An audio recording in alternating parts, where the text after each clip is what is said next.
is Kenny Wu, and today I will be talking about cases number 25, 26, and 27. So, case 25. A 38-year-old woman was brought to the emergency department of a general hospital with a 7-day history of mania, persecutory delusions, and suicidal ideation. She also had an 8-month history of disrupted sleep, hypervigilance, and somatic symptoms. Her physical exam on admission to the psychosomatic ward identified a moon-shaped face and purple stria on her abdomen. She denied weight gain.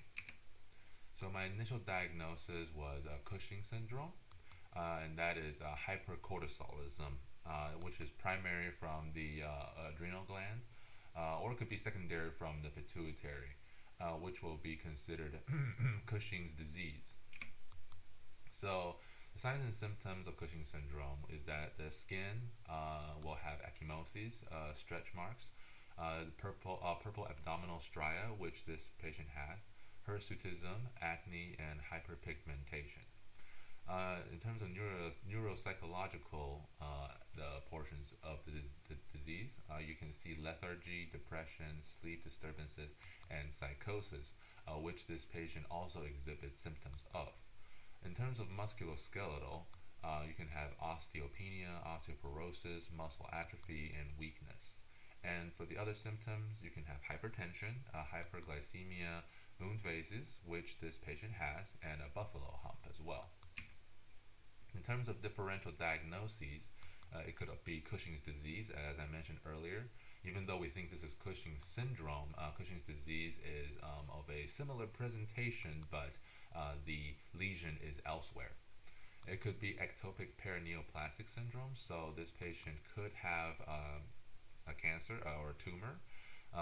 Especially, I want to mention the small cell carcinoma of the lung. And also, it could be just simple exogenous cortisol, such as using glucocorticoids overdose.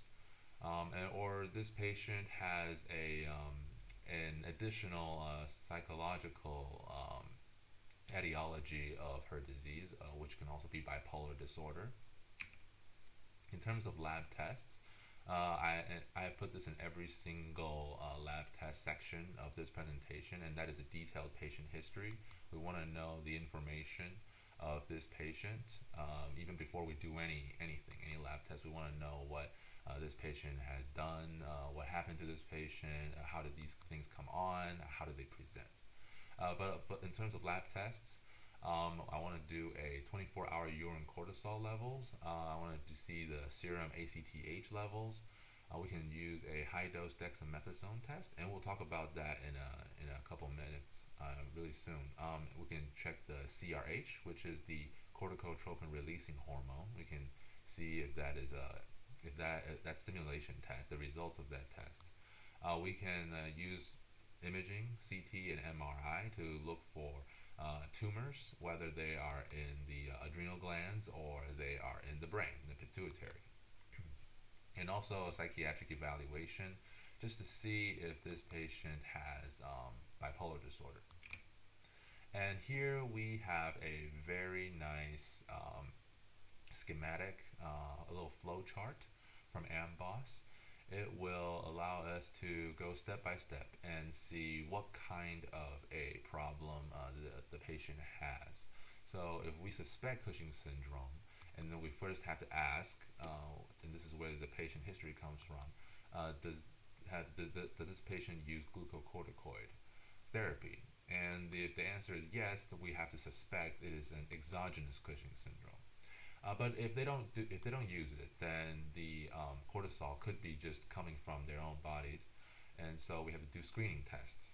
We can do any one of these tests: the urine cortisol, a low dose dexamethasone suppression, or we can check the midnight salivary or serum cortisol.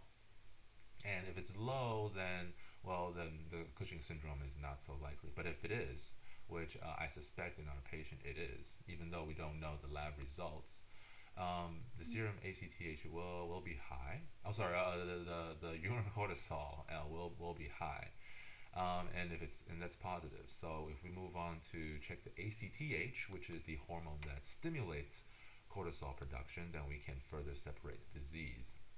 If it is low, then it is an ACTH independent Cushing syndrome. So this is most likely not coming from the pituitary, because if it is the pituitary secreting ACTH, then the ACTH should be high. But if it is not elevated or is normal, then it could be due to the extra ACTH extra ACTH stimulating cortisol production.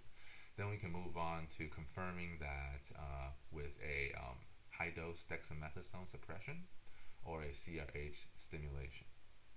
So if it is inside the pituitary, if there is a tumor inside the pituitary, then producing ACTH, then the dexamethasone suppression will be able to suppress it. So the ACTH and the cortisol should decrease. But without any suppression, then we have to suspect that the tumor is not inside the pituitary, but rather somewhere else. And that is when we have to be worried about a malignancy. In terms of treatment, it really depends on where the ACTH or where the cortisol is being stimulated, or where the ACTH is being produced, basically. Or if the adrenal glands are just producing cortisol on their own. So if it's exogenous, if this patient is taking just too much glucocorticoids, then too much steroids, then lower the dosage or switch to an alternative that will not cause hypercortisolism. If it is endogenous, then we have these two options, right? We have a pituitary tumor or we have another malignancy. So if you have a tumor and we know where it is and it's resectable, then surgical resection is the best option. But if we cannot operate on this tumor, then particularly small cell carcinoma of the lung, that's inoperable. And then we can consider medications, drugs to lower the synthesis of cortisol, such as metirapone, mitotane, or ketoconazole. Okay. In terms of prognosis, it's overall pretty good, especially exogenous, of course, because you're taking those drugs, and if you stop, then you improve. But if it is endogenous, then the tumor location is paramount. Because if it's operable, as mentioned earlier, great. If it's not, then we cannot do surgery. We have to rely on medications. These complications of this disease, of course, includes diabetes, enlargement of the pituitary tumor, if you have the tumor at that location. Because of the osteoporosis, you can have fractures, especially in older people. You can have high blood pressure, which is definitely a side effect of hypercortisolism, but the dangerously high pressures could lead to other complications that can be life-threatening. And also, you may have a higher likelihood of kidney stones. Okay, moving on to case 26. A 56-year-old man was referred to the hospital for evaluation and management of hypertension and hypokalemia. So those are two big clues. Not, I was going to say suspicion points. No, clues for our patient. He was diagnosed with hypertension at the age of 46 years, and his blood pressure was poorly controlled with a CCB, an ACE inhibitor, and diuretics. He was a non-smoker and social drinker. In addition, he had no family history of cardiovascular diseases. On admission, he was afebrile with a blood pressure of 165 over 98 and a regular pulse of 66 per minute. Laboratory tests revealed that his serum creatinine level was 1.15 milligram per deciliter, which is normal, and serum sodium level was 140, which is normal. He also exhibited hypokalemia with a serum potassium concentration of 2.9, so should be around 4. However, he had no subjective symptoms, including muscle weakness. So we have a patient coming here. He feels all right, but he does want to make sure that his hypertension is under control. He's had it for 10 years, and he is on three medications, but still as we can see, 165 over 98, poorly controlled hypertension. His pulse is good, serum is good, creatinine is good, so he doesn't have kidney failure, not right now anyway. But his potassium is low, and his blood pressure is high, and he's on multiple medication, and he has no family history. So we can probably steer away from thinking that this is a hereditary disease. Moving on. So my initial diagnosis was primary hyperaldosteronism, or also known as Conn syndrome. And the features here is really the really telltale signs, because he has hypertension that is drug resistant. He's on 3 medications, and also hypokalemia. So hypertension and hypokalemia leads us to this conclusion, or this suspicion rather. So with this hypertension, we have a criteria over 150 and diastolic pressure over 100, or it's over 140 over 90 and resistant to drug therapy, which I believe this patient is. And also hypokalemia, which leads to fatigue, muscle weakness, headaches, paresthesias, polyuria, polydipsia, palpitations, and constipation. But this patient does not report any of these symptoms. We found the hypokalemia, we confirmed the hypokalemia through the lab test. In terms of differential diagnoses, we could, of course, if there's a primary hyperaldosteronism, then there's also secondary hyperaldosteronism. And that can be due to a renal artery stenosis or a renin secreting tumor. And there's also pseudo hyperaldosteronism, which can be genetic, which can be congenital adrenal hypertrophy or Little syndrome. But this patient does not have any family history of CV diseases, so that is a little lower on our differential diagnosis list. And also you can have acquired pseudo hyperaldosteronism, which includes an adrenal tumor, an ectopic ACTH production. As mentioned in the case earlier, hypercortisolism does increase blood pressure. So even if you don't have a lot of aldosterone, the cortisol itself can lead to hypertension. Or just essential hypertension is also one of the differential diagnoses. Just maybe this patient had a very unhealthy lifestyle. He doesn't exercise, he smokes, he drinks, he eats a lot of unhealthy foods. That could also lead to essential hypertension. In terms of lab tests, again, detailed patient history, but we definitely want to check his plasma aldosterone and renin activity to see if he truly has an increased aldosterone levels. And we can also do this SALT test. So if you have, allow this patient to basically increase his salt intake and increase the salinity of his blood, then you can see how the body responds to that. And we'll talk more about this in a moment. So if you have extra salt in your body and your body responds by lowering the amount of aldosterone, and that is normal. But if the body responds with increased aldosterone or just no changes, then primary hyperaldosteronism could be very likely. We want to do an adrenal CT, so we can see that there's no tumor there, or if there is a tumor there, and also adrenovenous sampling. I also would like to just maybe do a quick imaging of the renal arteries just to rule out the stenosis. Here we have another very nice schematic from AMBOSS.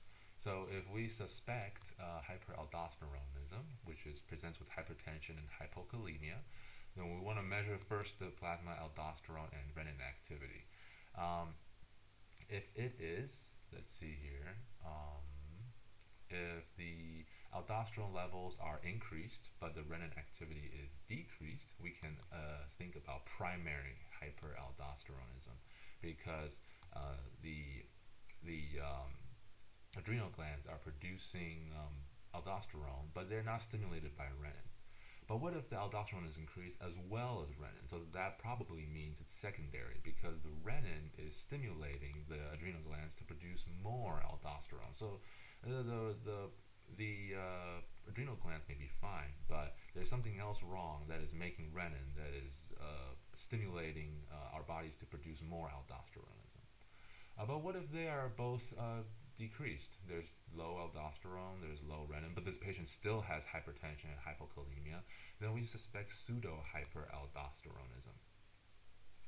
So for primary aldosteronism, we want to definitely do an adrenal CT to see if there is a tumor there and what kind, how big is it, what kind of tumor it is. So if we see a tumor, then we want to consider surgery, cut it out.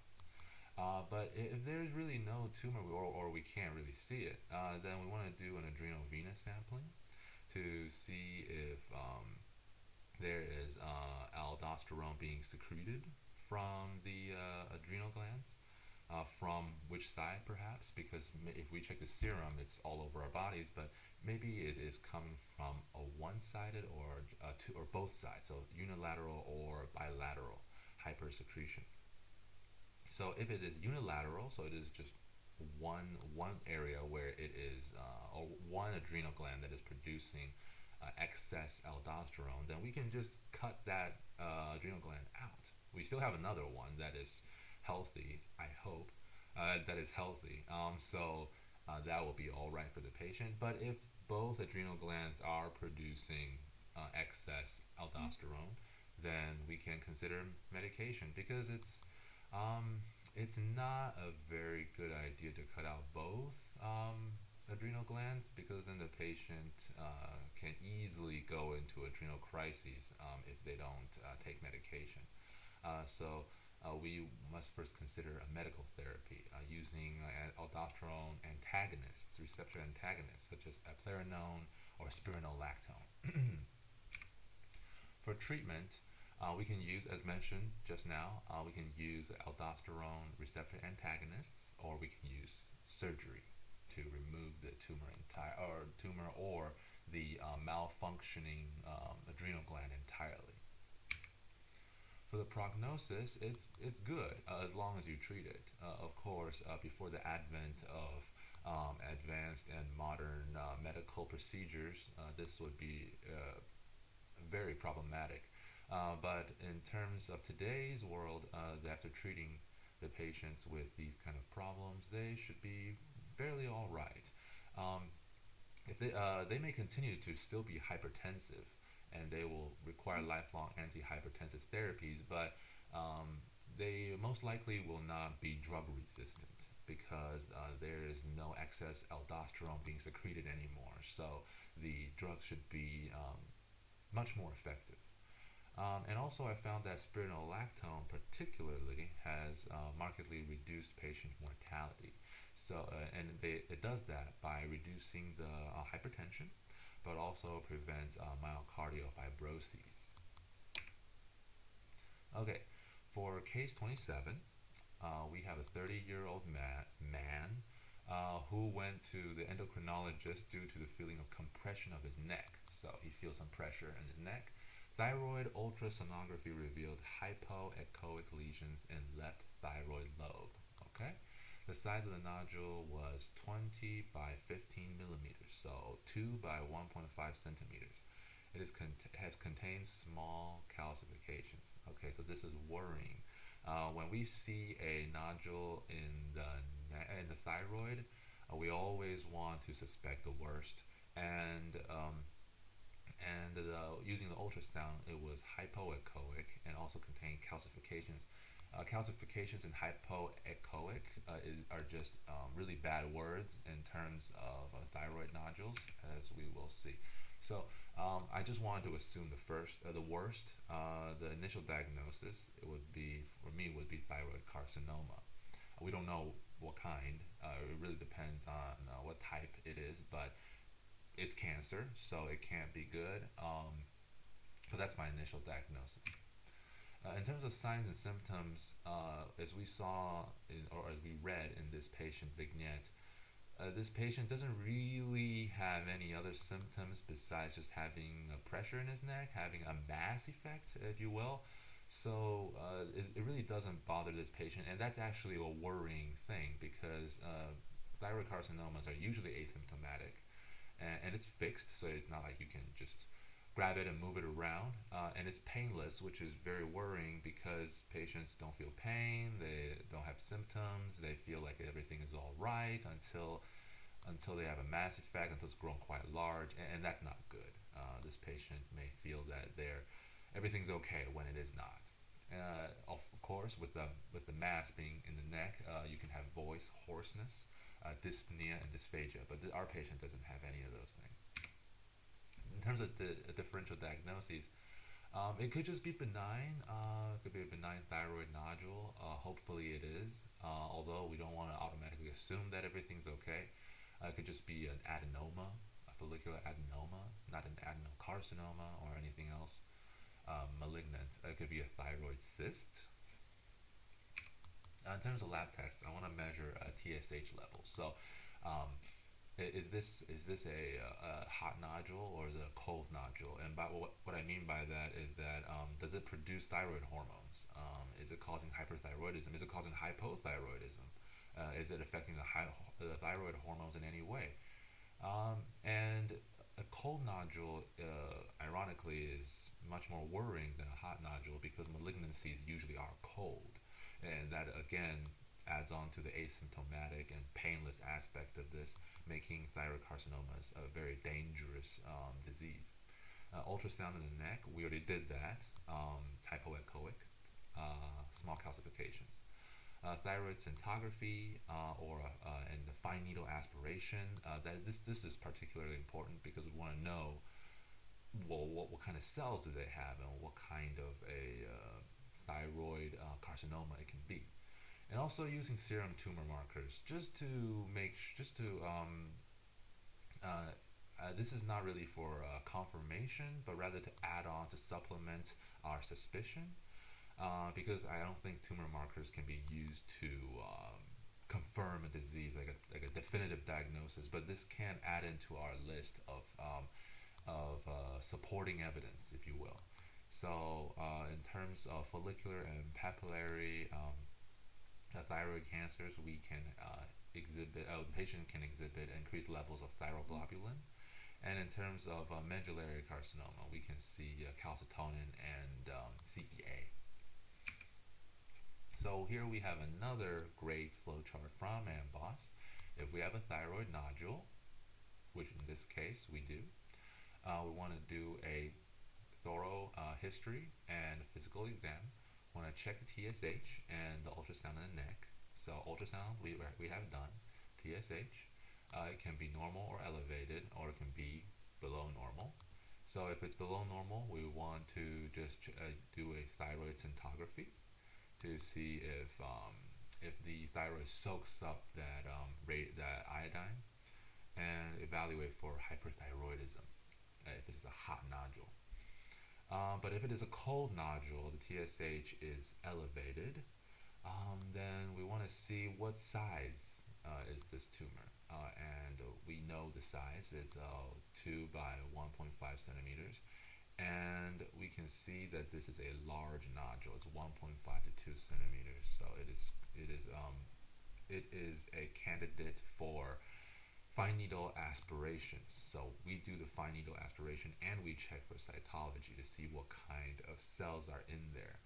But if it is a small nodule, then we can just monitor it, see if it changes over time. Definitely ask this patient to come back and check again. In terms of treatment, it varies depending on what kind of carcinoma we're talking about. For papillary and follicular, they're of course they're all carcinomas, but for papillary and follicular, they are rather the milder ones, but still they're carcinomas. We'll have to do a total thyroidectomy, and we want to check if the lymph nodes are affected, and if they are, neck dissection, remove the lymph nodes. And after the operation, we can use RAIA, which is radioactive iodine ablation. So we put in radioactive iodine, the thyroid tissue picks it up and gets eradicated. We want to suppress the TSH with thyroxine to prevent these cells being stimulated by TSH and growing, coming back, recurring again. For medullary and especially anaplastic carcinomas, these are the dangerous one, the even more dangerous ones. So again, we want to do total thyroidectomy with neck dissection. So just we don't need to worry about the lymph nodes. Just remove them. Again, do radiotherapy, but in this case, also add in chemotherapy. Oh, sorry, not again radiotherapy.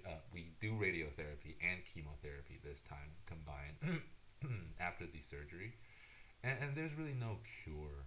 So sadly, we'll have to refer these patients to palliative care. And the prognosis, again, depends really on what kind of a carcinoma we're talking about. For papillary, over 90%. So that if you have to get thyroid cancer, papillary is the one to get. Follicular, 50 to 70, so significantly lower than papillary, but still it's over half or half.